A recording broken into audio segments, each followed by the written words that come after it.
کہاں پہنچایا گیا تھا. اور بڑی خوشی کے ساتھ اس کا ذکر کیا. بڑی خوشی کے ساتھ ہم بارودی سرنگیں بچھا کے گئے ہیں. بارودی سرنگیں میرے اور آپ کے لیے بچھا کے نہیں گئے تھے, بارودی سرنگیں پاکستان کے لیے بچھا کے گئے تھے, 25 کروڑ لوگوں کے لیے بچھا کے گئے تھے. یہ ہوں گے کوئی 2-4 ہزار وہ جو کیا کہتے ہیں ڈیجیٹل دہشت گرد, ان کے جو ہے وہ پانی پڑا ہے امیدوں پر. ادروائز پاکستان کے لیے یہ ایک بڑی خبر ہے, پاکستانیوں کے لیے بڑی خبر ہے, اور پاکستانیوں کو بتانا چاہیے کہ اس سے ہمیں فائدہ کیا ہوا ہے, ایک چیز. دوسری بات, پاکستانیوں کو اب یہ بتانا چاہیے کہ آپ کہاں سے مڑ کر یہاں تک دوبارہ پہنچے ہیں. ہم اس سے بھی انشاءاللہ آگے جائیں گے انشاءاللہ, لیکن انہیں بتانا چاہیے کہ آپ کو کہاں پہنچا دیا گیا تھا. یہی نیریٹو بلڈنگ ہے, یہی بتانا ہے کہ کون عوام کے ساتھ کھڑا ہے, کون اپنے ملک کے ساتھ کھڑا رہا, اور کون اپنے ذاتی مفادات یا انٹرنیشنل مفادات کے ساتھ کھڑا رہا. انٹرنیشنل مفاد. جی بالکل. اور اسی میں جو آج کل کی نیشنل سیکورٹی ہے اس میں اکانومی سب سے زیادہ اہم ہے. اگر آپ کی اکانومی نہیں تو نیشنل سیکورٹی کیسی؟ تو وہاں پر آپ کو پورا جو ہے کلہاڑا بلکہ میرے مارا کل گیا. ایک دوست میں بتا رہے تھے یہ جو کچھ غزہ میں ہو رہا ہے, جو کچھ ادھر ہوا شام میں, جی افغانستان میں جو کچھ ہو رہا ہے, یہ اکانومی نہ ہونے کی وجہ سے. جی اکانومی نہ ہونے کی وجہ سے, اور ڈویژنز پیدا کرنی ایک ملک کے اندر, اس کی فالٹ لائن کو ایکسپلائٹ کرنا اور ان سے کھیلنا, یہ بڑی طاقتوں کا یا جن لوگوں کے جہاں جہاں مفادات ہوتے ہیں جن ملکوں کے, وہ وہاں کرتے ہیں. میں بڑی سیدھی بات کرتا ہوں, دیکھیں ہم نے اگر ہمارے ہاں کوئی سپیس ہے, ان لوگوں کی وجہ سے ہمارے ہاں کوئی کمزوریاں آئیں, تو دشمن احمق ہوگا جو اگر ایکسپلائٹ نہیں کرے گا. ان لوگوں کی جو پیدا کی ہوئی فالٹ لائنز ہیں ان کو برج کرنا اور ان کو کیفر کردار تک پہنچانا, یہ جو ایک خاص عناصر ہے, ان کو کیفر کردار تک پہنچانا ہماری کامیابی ہے. اس سے ہماری اکانومی بھی ٹھیک ہو جائے گی, نیشنل سیکورٹی بھی ٹھیک ہو جائے گی. ہماری جو فالٹ لائنز ہیں, جو ہمارے اندر نفاق پیدا کرنے کی کوشش کی جا رہی ہے, جو نفاق کے نام پر قتل و غارت کی گئی ہے, جو دہشت گردی جاری ہے, آئیڈینٹی کے نام پر جاری ہے, یہ کبھی سنا تھا؟ یہ سب کچھ ملا جلا ہے, یہ سب کے تانے بانے ملے ہوئے ہیں, کوئی اندر لگا ہوا ہے, کوئی باہر لگا ہوا ہے, کوئی درمیان میں لگا ہوا ہے. بس یہ معاملہ ہے. جی ٹھیک ہو گیا. امداد سمرو صاحب, یہ جتنی آپ کو خوشحالی نظر آ رہی ہے, جتنی آپ کو گروتھ اور کیا اس کو کہیں گے کہ جو پیش رفت ہے پاکستان کی اکانومی میں, تو آپ میری طرف دیکھ کے بات کر سکتے ہیں, تو وہ ساری کی ساری جو ہے وہ ایک یوں کہیں کہ جو سافٹ سٹیٹ سے تھوڑا سا ہم ہارڈ سٹیٹ کی طرف گئے ہیں, یعنی کہ انتظامی طور کے اوپر ہم نے جو کمپرومائزز کر جاتے تھے ہم وہ نہیں کیے, مطلب ذرا کھل کے ذرا ہم نے اپنا وہ اسرٹ کیا ہے جو حکومتی رٹ ہے سیاسی معاملات کے اوپر بھی, کیونکہ سیاست کی آڑ میں یہاں پر پاکستان کے مفادات کے ساتھ کھیلا جا رہا تھا. کبھی IMF کو خط لکھے جا رہے تھے, کبھی سٹے آ رہے تھے, کبھی ریلیف مل رہے تھے, بہت کچھ ہو رہا تھا. تو یہ سیاست میں دوسری طرف جو ہے وہ کوئی فرق پڑے گا؟ دیکھیں جو نیریٹو بلڈنگ والے معاملات تھے, دیکھیں اس کو کاؤنٹر کرنے کا طریقہ یہی ہے, گورن کرنا, سیاسی استحکام, معاشی استحکام. میں تو اکثر کہتا ہوں نا کہ جو عدم استحکام ہے وہ بانی PTI کے لیے جس طرح مگرمچھ کے لیے پانی ضروری ہوتا ہے, لائف لائن, اس طرح ان کے لیے لائف لائن ہے, اس کے لیے ضروری ہے سیاسی عدم استحکام, انتشار, اسی میں وہ سیاست کر سکتے ہیں. اگر سیاسی استحکام ہو, معاشی استحکام ہو, ملک کے اندر سیاسی تقسیم ہو لیکن اس کو نفرت میں نہ بدلے. سیاسی تقسیم تو خاصا ہوتی ہے, پولیٹیکل نظریات کی تقسیم, پارٹیز کی تقسیم, وہ تو رہتی ہے. تو یہ ان کے لیے یہ بڑا خطرناک قسم کا میسج ہے, یعنی جو عدالت سے سزائیں ہوئی ہیں نا ان سے کہیں زیادہ خطرناک ہے یہ. اوکے, اب دیکھیں انہوں نے خط لکھے IMF کو, ہاں, انہوں نے جو 8 فروری کا الیکشن تھا اس الیکشن کو کا آڈٹ IMF کے پروگرام سے مشروط کیا, جس پر IMF نے کہا ہمارا کام ہی نہیں ہے, پولیٹیکل ایجنڈا پر ہم نہیں جا سکتے, ہم تو معاشی ایجنڈا پر آ رہے ہیں. دوسرا وہ مسلسل کوشش کرتے رہے کہ پاکستان ڈیفالٹ ہو. پھر انہوں نے کہا پاکستان سری لنکا بننے جائے گا. یہ پیغام ہوتا ہے دنیا کو, جو سرمایہ کار ہے اس کو, جو پاکستان میں آ کے انویسٹمنٹ کرنا چاہتا ہے اس کے لیے پیغام ہوتا ہے نا کہ بھائی ادھر مت آنا, یہاں تو تباہی ہے, یہ تو ہم ڈیفالٹ کر رہے ہیں. صحیح. لیکن جو فچ کی رپورٹ ہے وہ پاکستان نیگیٹو میں چلا گیا تھا گروتھ ریٹ میں, وہ اب 3% تک انہوں نے کہا کہ پاکستان جا رہا ہے, پاکستان کی گروتھ ریٹ جا رہی ہے. تو وہ اگین یہ پھر جو باہر بیٹھا ہوا سرمایہ کار ہے ایون پاکستان کے اندر یہ چند دن پہلے ایشین ڈیولپمنٹ بینک کی بھی یہی رپورٹ تھی کہ یہ 3% تک جائے گی گروتھ، اور پھر ہم اگین کہ ہماری واپسی کہاں سے ہوئی تھی 5.8 سے، بلکہ 6 سے ہم پیچھے گئے تھے، نیگیٹو میں چلے گئے، نیگیٹو مائنس میں چلے گئے۔ اچھا اب یہ پھر وہی کہ یہ نہ صرف جو ملک سے باہر بیٹھا ہوا سرمایہ کار ہے جو پاکستان میں انویسٹمنٹ کرنا چاہتا ہے اس کا اعتماد بحال ہوگا، بلکہ جو پاکستان کے اندر بیٹھا ہوا جس کو کہتے ہیں برین ڈرین ہو رہا ہے، تو ان کو پتہ، وہ بھی ایک طرح سے جو پاکستان کا جو سرمایہ دار ہے، پاکستان کا جو بزنس مین ہے جو سوچ رہا تھا کہ پتہ نہیں ہمارا کیا ہوگا تو ہم یہاں سے نکل جائیں، اس کا بھی اعتماد بحال ہوگا۔ تو معیشت اور سیاسی استحکام یہ دونوں محاذوں پر ان کو تو یہ شکست، اب ان کے اندر جتنی تضادات، جتنی لڑائیاں آپ دیکھیں وہ بھی ہم ڈسکس کریں گے، وہ بڑی زبردست چیزیں ہیں، وہ بھی زبردست سے مراد یہ ہے کہ وہ ایک ایکٹیویٹی ہے، ایک پولیٹیکل اور ایکٹیویٹی، سارا کچھ متوقع تھا، یہ نہیں ہے کہ وہ دیوار پہ لکھا تھا کہ ہونا ہے۔ یہ اس کو ڈسکس کرتے ہیں۔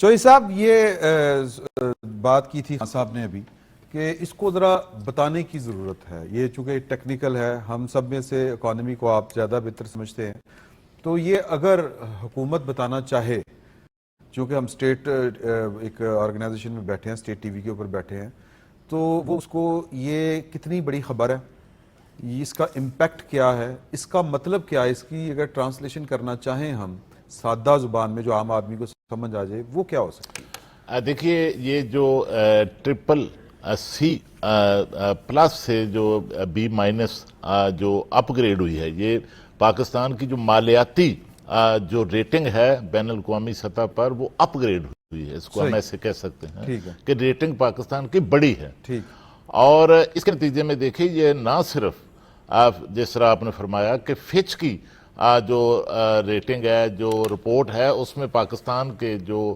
معاشی اشاریے ہیں ان میں بہتری کی جو ہے وہ نویس سنائی گئی ہے، بہتری کے جو آثار ہیں وہ بتائے گئے ہیں۔ اسی طرح ورلڈ بینک کو دیکھ لیں، آئی ایم ایف کو دیکھ لیں، اور جو آپ نے فرمایا ایشیا ڈیولپمنٹ بینک کی رپورٹ، حالیہ رپورٹ جو دیکھ لیں، ساری رپورٹس جو ہیں وہ ان کے جو اعداد و شمار ہیں وہ ملتے جلتے ہیں، اور یہ اعداد و شمار جو ہیں وہ حکومت پاکستان کی طرف سے، اسٹیٹ بینک آف پاکستان کی طرف سے، وزارت خزانہ کی طرف سے جو اعداد و شمار آ رہے ہیں ان کی تائید میں آ رہے ہیں، ان سے ہٹ کر نہیں آ رہے، ان کو عالمی مالیاتی ادارے جو ہیں وہ انڈورس کر رہے ہیں۔ اور اس سے آپ کو یاد ہوگا کہ جب آئی ایم ایف کا پہلا پیکج پاکستان کو ملا تھا تو وہ معاملہ صرف جو ہے $1 ارب کا نہیں تھا، معاملہ یہ تھا کہ بین الاقوامی سطح پر حتیٰ کہ دوست ممالک جو تھے، چین، سعودی عرب، یو اے ای اور دیگر ممالک جو ہیں، ان کے لیے بھی پاکستان میں اپنے وسائل جو ہیں وہ لانے کے کا راستہ کھل گیا تھا۔ پاکستان کے زر مبادلہ کے ذخائر بڑھنا شروع ہو گئے، اور پاکستان کو بین الاقوامی سطح پر جو مالیاتی امداد ہے اور مالیاتی ضروریات ہیں وہ پورا کرنے کے لیے جو پورا بین الاقوامی مالیاتی ڈھانچہ ہے اس کی طرف سے جو ہے وہ پیشکش آنی شروع ہوگی۔ پاکستان نے اچھی شرائط پر، جو ہم بانی پی ٹی آئی کی حکومت کے دور میں سب سے سادگی کے ساتھ بات کرتا ہوں، جو مہنگے قرضے لیتے تھے کیونکہ ہماری مالیاتی ریٹنگ نہیں تھی، یعنی $100 دیں گے ہم آپ کو، اوپر $50 سود دیں گے، جس پر کیونکہ جب ڈیفالٹ کے خطرات منڈلا رہے تھے تو پھر بین الاقوامی سطح پر جو مالیاتی ادارے تھے انہوں نے بھی رسک فیکٹر کو شامل کر کے اپنے قرضے، پاکستان کو مہنگے قرضے جو ہے وہ دینے شروع کر دیے تھے۔ اب پاکستان کو سستے قرضے جو ہیں وہ رسک فیکٹر سے پاکستان نکل آیا ہے، اور اسی وجہ سے ہمارے یہ جو اعداد و شمار ہیں ان میں بہتری آئی ہے، اور ہمارا جو بجٹ خسارہ ہے وہ بھی جون تک جو ہے اس میں بھی ایک بڑی جو ہے وہ تبدیلی آئے گی، اور جو ہے وہ اس میں بھی کمی واقع ہوگی۔ اور اس کے ساتھ سب سے بڑھ کر جو کل آپ نے دیکھا کہ جو اوورسیز پاکستانیوں کا جو کنونشن تھا، وہاں پر جس طرح بتایا گیا کہ اس سال پاکستان کی جو ترسیلات زر ہیں وہ $38 ارب تک جو ہیں وہ پہنچ جائیں گی، اور یہ اس وقت $4 ارب کا ایک ماہ میں اضافہ ہوا ہے جب بانی پی ٹی آئی کی طرف سے اور پی ٹی آئی کی طرف سے ایک کمپین اوورسیز پاکستانیوں میں چلائی گئی کہ آپ نے پاکستان جو ہے اپنی رقوم نہ بھجوائیں، اور میں سمجھتا ہوں کہ یہ پی ٹی آئی کی اور بانی پی ٹی آئی کی جو کال تھی یہ مسترد ہوئی ہے، اور اس میں جو ہے آگے چل کر آپ دیکھنا کہ جو اس کے اثرات ہیں وہ اب نچلی سطح پر بھی منتقل ہونا شروع ہو گیا۔ اور سب سے بڑا فیکٹر آپ نے دیکھا کہ جب ٹرمپ ٹیرف آیا جی ہاں، تو اس دن پاکستان کے اندر وزیر اعظم پاکستان نے بجلی کی قیمتوں میں کمی کا اعلان کیا اور صنعت کار کمیونٹی کو مدعو کر کے ایک تقریب میں اعلان کیا تھا۔ اس کا امپیکٹ یہ ہے کہ دنیا بھر کی امریکہ میں جو سٹاک مارکیٹیں تھی وہ کریش ہو گئیں، لیکن پاکستان کی سٹاک مارکیٹ جو ہے وہ پازیٹیو میں گئی اور اس میں مارکیٹ جو ہے وہ اوپر کی طرف گئی، اس میں جو والیوم تھا اس میں اضافہ ہوا۔ تو میں سمجھتا ہوں کہ اس سے اس کا جو امپیکٹ ہے انڈسٹری پر، زراعت پر، پاکستان کے عام آدمی پر، وہ بھی جو ہے وہ بھی پڑے گا۔ بیسیکلی تو پاکستان کی جو معاشی ساکھ ہے، جو حالات ہیں، وہ ان کی تھوڑی سی کوئی حیثیت اہمیت میں اضافہ ہوا ہے بیسیکلی عالمی سطح کے اوپر۔ بالکل ٹھیک کہہ رہے ہیں آپ۔ اچھا جی، بات یہ ہے کہ جو یہ سیاست پاکستان تحریک انصاف کی تھی کہ انتشار والی، وہ یہ جس کو کہتے ہیں کہ پوئٹک جسٹس ہے کہ آپ میرے لیے اگر برا سوچ رہے ہیں تو آپ کے ساتھ برا ہو جاتا ہے۔ پاکستان تحریک انصاف جو باہمی انتشار اور اندرونی خلفشار کا شکار ہے، وہ بھی مطلب پاکستان تو اللہ کا شکر ہے آگے بڑھ گیا، تو ادھر تو لڑ رہے ہیں۔ میں آپ کو اس کی مثال دیتا ہوں کہ انصار عباسی صاحب کی آج کی سٹوری ہے کہ سلمان اکرم راجہ صاحب کو سلمان صفدر صاحب کے ذریعے پیغام بھجوایا گیا ہے کہ آپ پی ٹی آئی کو ایک کلاس روم کی طرح نہیں چلا سکتے، آپ آپس میں جو ایک دوسرے کے خلاف باتیں کرتے ہیں یہ بند کر دیں۔ ادھر جو ہیں علیمہ بی بی، وہ ایک ظاہر ہے کہ وہ ایک سیاسی صورتحال کچھ اس طرح کی ہے کہ وہ اگر فٹ پاتھ پہ بیٹھی ہیں تو وہ اپنی ریٹنگ بڑھانے کے لیے بیٹھی ہیں کی طرح، پاکستان کی طرح، تو وہ اگر مائلیج پولیٹیکل مائلیج لے رہی ہیں تو اس پہ بھی فساد شروع ہو گیا اور پارٹی کے اندر ہی شروع ہو گیا۔ یہ کیا فنامنا ہے پاکستان تحریک انصاف؟ یہ قدرتی عمل ہوتا ہے جب آپ کسی کو سکرو کرنے کا سوچتے ہیں نا کہ میں اس کو سکرو کروں گا، تو سب سے پہلے مینٹلی آپ اپنے آپ کو سکرو کرتے ہیں، کیونکہ آپ وہی نیگیٹو سکیم بناتے ہیں نا اپنے دماغ کے اندر، تو نیگیٹیوٹی کا اثر آپ کے دماغ پر نہیں ہوگا، آپ کے ارد گرد لوگوں پر نہیں ہوگا، نیگیٹو انرجی کا اثر ہوتا ہے نا۔ بالکل، یہ نیگیٹو انرجی کا شکار ہیں سارے، اور میرا خیال ہے کہ اسی وجہ سے 2021 میں ہوگا نا یہ والا تحریک عدم اعتماد والا، 22 میں، 22 میں، تو اس دور سے نہیں یہ نیگیٹیوٹی بڑی پرانی ہے۔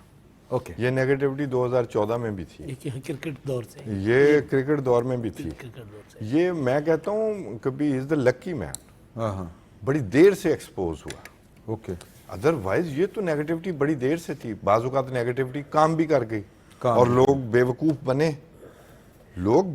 بنے، بعض لوگ نہیں مینجمنٹ ان کی اچھی تھی نا، نہیں مینجمنٹ کہاں جی، وہ چیزیں جو میں آپ کو مینجمنٹ کی بات بتا رہا ہوں۔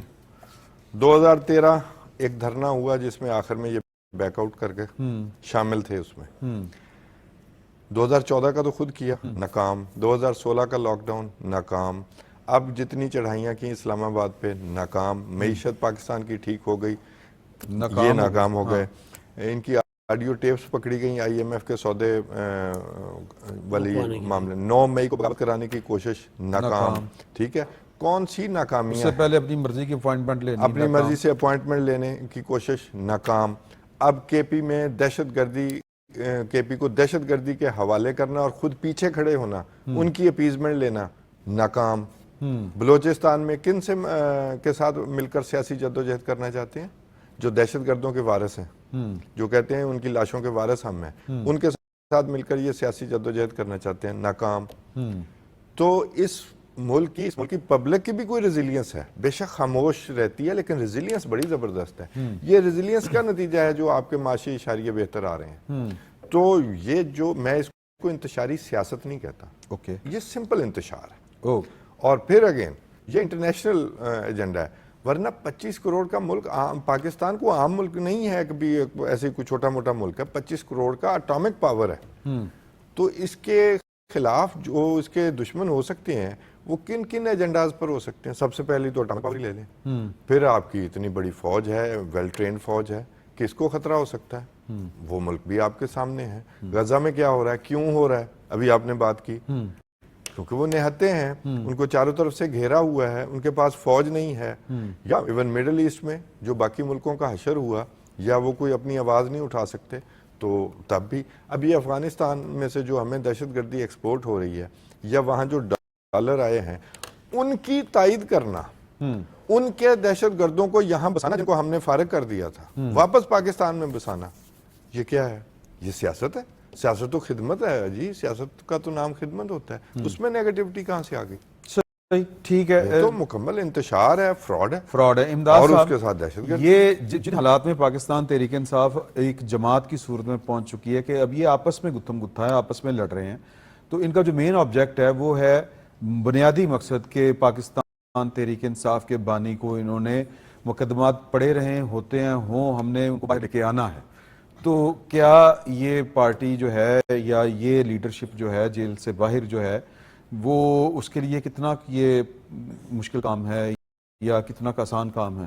جی آپ کے پاس یہ آپ کے پاس خبر ہے کہ وہ چاہتے ہیں کہ باہر آئیں؟ ہاں, کون چاہتا ہے کہ باہر آئیں؟ ان کی لاٹری لگی ہوئی ہے. دیکھیے عمران صاحب بطور جماعت پی ٹی آئی, نہیں ان کی بہنوں کی تو کیا لاٹری ہو سکتا ہے نا, بہنوں کے اس پر تو ہم شک نہیں کر سکتے, بطور پارٹی بات ہو رہی ہے. اور جب بہنوں کا پارٹی میں پولیٹیکلی کردار اب نہیں ہے, اول تو پارٹی نہیں رہی. تحریک انصاف بطور جماعت ختم ہو چکی ہوئی ہے. جو جماعتیں ہوتی ہیں نا وہ ملاقات کے لیے 5 دن میٹنگیں کر کے نام طے نہیں کرتی.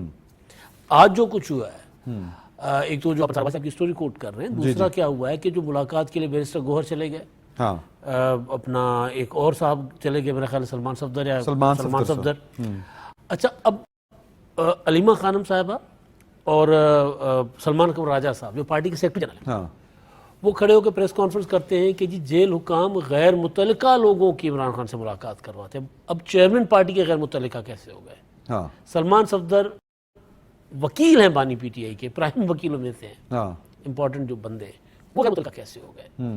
یا اس سے پہلے جب سلمان اکبر راجہ صاحب کو روکا گیا تھا اور بیرسٹر علی ظفر اور بیرسٹر گوہر صاحب گئے تھے, تو اس کے بعد پریس کانفرنس جو کی تھی سلمان اکبر راجہ صاحب نے بٹھا کے بیرسٹر گوہر کو پریس کانفرنس کی تھی, اس میں انہوں نے کہا تھا کہ جی حضوری کرنے والے اور منظور نظر لوگوں کو بھیجا جاتا ہے.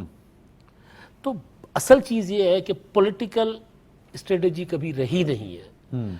ساتھ چیزیں نا آپ ہم کیونکہ روایتی لوگ ہیں, اپنے گھروں میں محلوں میں ہم دیکھتے ہیں, اپنے آس پاس اڑوس پڑوس, جو انتشاری بندہ ہوتا ہے نا سب سے زیادہ انتشار اس کے گھر میں ہوتا ہے. جو سازشیں کرتا ہے نا, اس کے گھر میں لڑائی کروائے گا, اس کے گھر میں لڑائی کروائے گا, خالہ کے, پھپھو کے, ماموں کے گھر میں, اس کے گھر میں سب سے زیادہ بے چینی اور بے سکونی ہوتی ہے. یہ جن صاحب کا ہم ذکر کر رہے ہیں بطور کرکٹ کیپٹن, انہوں نے جتنا ٹیم کے اندر انتشار پیدا کر رکھا تھا, فلاں کو فلاں سے لڑانا, فلاں کو فلاں سے لڑانا, تاکہ ان کے لیے کوئی چیلنج نہ بن سکے. پارٹی کے اندر کدھر ہے شاہ قریشی صاحب, وائس چیئرمین ابھی جیل میں, لیکن ان کا کوئی نام لیتا ہے, ان کا کوئی لے لیتے ہیں کبھی کبھی ان کو موقع جب ملتا ہے. نہیں, وہ اب ختم ہو گیا وہ بھی. اچھا, ٹھیک, کیونکہ ان کو منع کیا گیا لوگوں. میں شاہ محمود قریشی صاحب کی بات کر رہا ہوں, خود تو لے لیتے ہیں. اچھا, آپ کو بھی پتہ نہیں ہے کہ میں کس پوزیشن میں ہوں. منع کیا گیا پارٹی لیڈروں کو کہ ان سے ملنا بھی نہیں ہے, ان کا نام بھی نہیں لینا, جس کا گلا قریشی صاحب نے خود کیا. جب 26 نومبر ہو رہا تھا, اس کے بعد جب یہ ناکام ہوا ایڈونچر, تو انہوں نے کہا یار میں بھی بیٹھا ہوں, مجھ سے بھی کوئی آ کر پوچھے, میں 40 سالہ میرا تجربہ ہے. وہ منع کیا گیا ان سے نہ ملیں. تو یہ جو انتشار انہوں نے ایک تو ملک کے اندر پیدا کرنے کی کوشش کی تھی, جس کا چودھری صاحب بتا رہے تھے کہ جی لوگوں نے ریمیٹنسز زیادہ بھیجی یا اس کو مسترد کیا. مسترد خالی نہیں کیا, لوگوں نے ریئیکٹ کیا کہ یہ کیسے ہو سکتا ہے کہ ملک کو پیسے نہ بھیجیں. لوگوں نے زیادہ پیسے بھیجنا شروع کر دیے, لوگوں نے غصہ کیا اس کال پہ, اور خاموش غصہ لوگ خاموشی سے کرتے. تو جو انتشار جو ملک کے لیے پیدا کرنے کی کوشش کر رہے تھے, اپنے سیاسی مخالفین کے خلاف سازشیں کر رہے تھے, جو جال بچھایا تھا اس میں خود پھنسے.